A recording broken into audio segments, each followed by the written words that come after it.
So very good morning to all.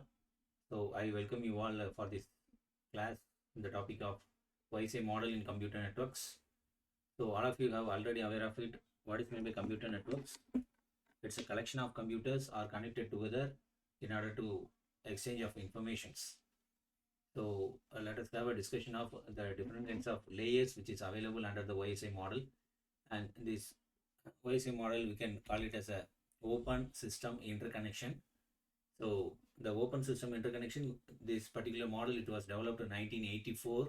And for what purpose they have developed this OSI model? Let us have a discussion on that.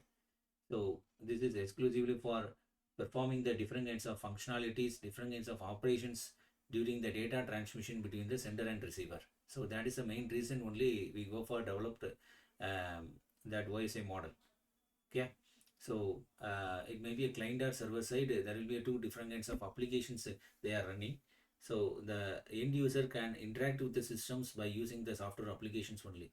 So that is the OSI model. It will support the 7 different kinds of layers, and each and every layers can have a different kinds of network functions. And the OSI model, it will divide the large level of task into smaller level of subtask, because when we go for doing any kind of packet transmission, if the size of the packet is very large, then it is very difficult to do any kind of process. It may be encryption, decryption, compression, decompression. So while we go for doing all those process, it is very difficult to do. So in such a cases, the OSI model, it will support such a kind of the entire packets into number of smaller segments, then transmitting. And these are all the 7 different kinds of layers behind that. The most of the doings students, they are doing that mistakes. If anyone have asked about the layers, means based on the diagram they are giving the explanation. That's the application layer, presentation layer, session layer. Likewise they may give the term, but actually it should be starts from the physical layer itself. So physical layer, data link layer, network layer, transport layer, session layer, presentation layer, and application layer. So each and every layers can have a individual functionalities in terms of transmission or in terms of data processing. And let us have a discussion of individual layers in the upcoming slides. And the first layer is a physical layer. So it is suitable for performing, it is exclusively for handling the data transmissions during the physical medium. So here in this physical medium, the data are transferred is in the form of bits format, and in the data link layer, it can be transferred is in the form of data frames. And we are mainly focusing on the error detection and error correction methodologies, and as well as the encapsulation of data along with the header and trailers in order to perform the error detection and correction. So network layer, if we are seeing that particular term network, so it is exclusively, it is fully responsible for doing the routing the packets from source to destination. So transport layer is responsible for, it's a reliable message delivery from process to process, one process to another process, or end-to-end communication we can achieve. So session layer we are using for establishing the session and performing the data transfer, and the session termination process we can do it. So then the next one is a presentation layer. So the presentation layer is responsible for doing the compression, decompression, encryption, decryption process. And the last layer is application layer. So while we go for discussing the diagrammatical representation, there will be a that's uppermost layer is a application layer at both the end, at both sender side and receiver side. So all the process will be carried out from source to destination. So your packet forwarding process and routing process and all the error correction process will be carried out through these layers. And let us have a discussion of each and every layers. The first layer is a physical layer. So in this physical layer, it is the main functionality of this layer is to transfer the individual bits of informations from source to destination is in the form of zeros and ones binary format. As you know that through the transmission mediums, we can transfer only the analog signal format. So whatever the data we are storing in our system, it should be, it's like a is in the form of digital format, zeros and ones. So it should be converted into the analog format with the help of modem. Yeah. So we must know about that. What is the role of modem? I think you may have aware of it. Modem, it will perform the modulation and demodulation function.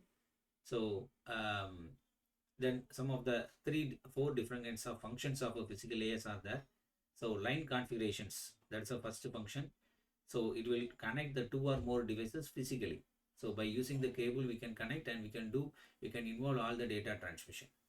And then the next one is a data transmission. During the data transmission, there are the communication may be full duplex or half duplex, or it may be a synchronous communication or asynchronous type of communication process. So let us have a discussion of simplex, half duplex, and full duplex kind of communications. So simplex communication, it means that the data are transferred from source to destination, and here the half duplex communications, the each and every devices involved in a data transmission have performed either sending process or receiving process at a time. So if one device is involved in sending the packets, the another device have started to receive the packets, and the vice versa. And if it is a full duplex, means a single device can be act as both a sender and receiver. Both the transmission and reception process will be happen at the same time. That's a full duplex kind of mode of data transmission is happen. Then the next one is a topology. So in the physical layer only, we are mainly focusing on how the data are organized in different kinds of formats. That's based on that only the topology have been derived. There will be different types of topologies are available. Let us have a discussion of in the upcoming videos. Let us discussion about each and every types of topologies available under the networks. Then the signals, how the signals are transmitted, what will be the different types of signals we are using for data transmission, we are going to cover. It has been mainly deals with in this physical layer. Then the next layer, let us discussion about the data link layer. The data link layer main functionality is the error-free data transmission and reliable and efficient communications we can carry out between the more than one devices. Yeah. So then the next one is the data link layer. We can actually while we go for seeing this diagram, you can easily understand that is a T2 and H2. It means that is a 2. It means that the layer 2, and T for trailer and H for header. That is while we go for adding some data bits like zeros and ones binary format, we have included the header along with the trailer field. So by means of including the header and trailer, we can easily, the header field, it consists of the address of both the source and destination. While we are delivering some kind of packets, so based on the header field only, your packet will reach the receiver. So trailer field we are using for error detection and correction purpose. Okay, so this is the symbolic representation of data link layer. Data link layer we have again divided into two types: logical link control layer and medium access control layer. Logical link LLC and MMC. Usually we can call it as a LLC and MAC. So LLC we are using for what purpose? That is the transferring the packets layers of the receivers, that is receiving and support the flow control techniques. But it's a medium access control layers. We are mainly focusing on the link between the logical link LLC as well as the physical layer.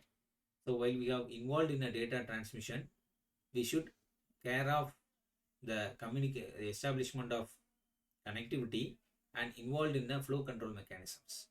So the data link layer, it mainly deals with those kind of properties. And the next one is the functions of data link layer.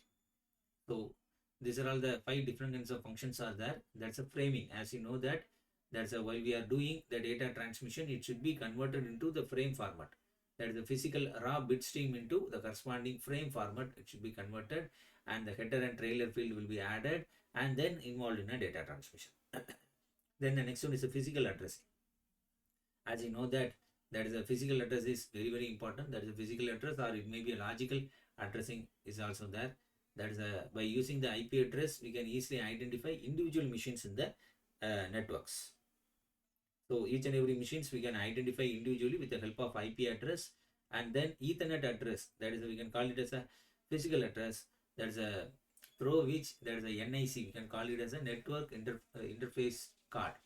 Okay. So through this we can easily identify the physical address of that MAC address of that particular device. While we go for involving in a data transmission, we need to care about the MAC address as well as the IP address of individual machines. Then the next one is a flow control. So it is responsible for maintaining the data transmission And error control mechanism, CRC methods and retransmission of last packets will be taken over by the error control things. And the next one is the access control techniques. So we are having one data transmission medium that's as a cable, and if more than one users they want to access the medium at the same time, then how the system will react? Definitely it is not possible to allocate the same cable transmission medium for more than one users. So it's a great thing, it's a great it is not possible.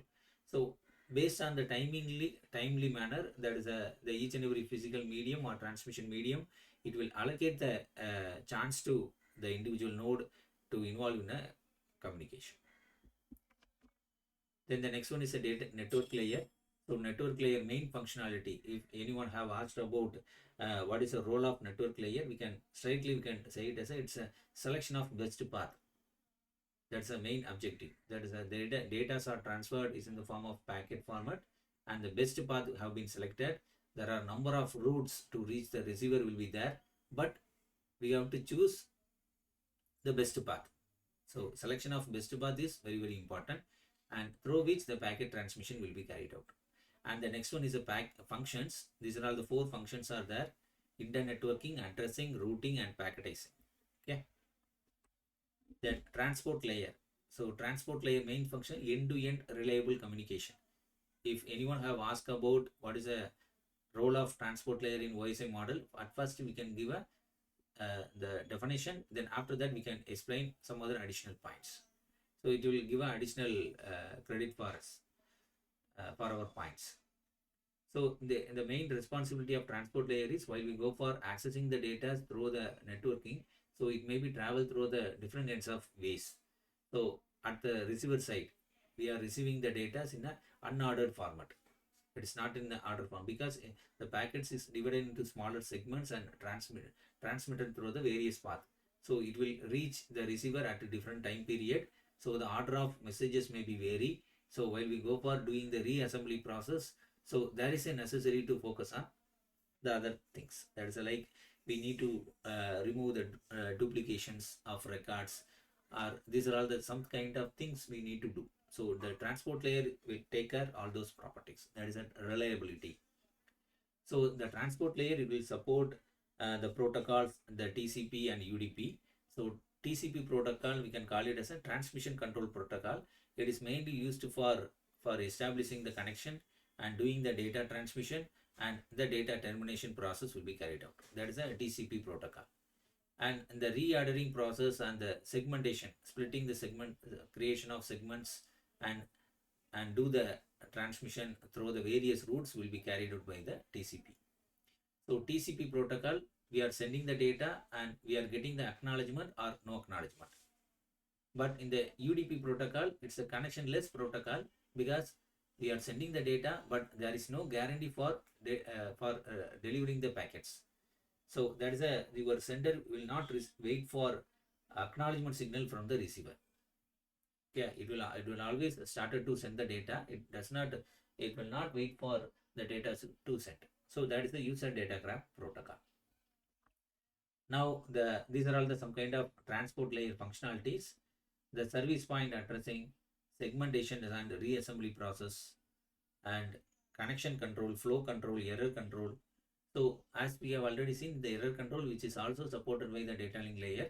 But in addition to that, transport layer is also mainly focusing on transport layer protocols. It will support such a kind of error control mechanism and flow control mechanisms. So segmentation process we have carried out at the center side, and the receiver side we are performing the reassembly process. Then the next, let us discuss about the session layer. So session layer, as you know, that session means that's a particular time period. That's that during the data transmission we can take it as a particular session. So here, establish, maintain, and synchronize the interaction between the communication devices.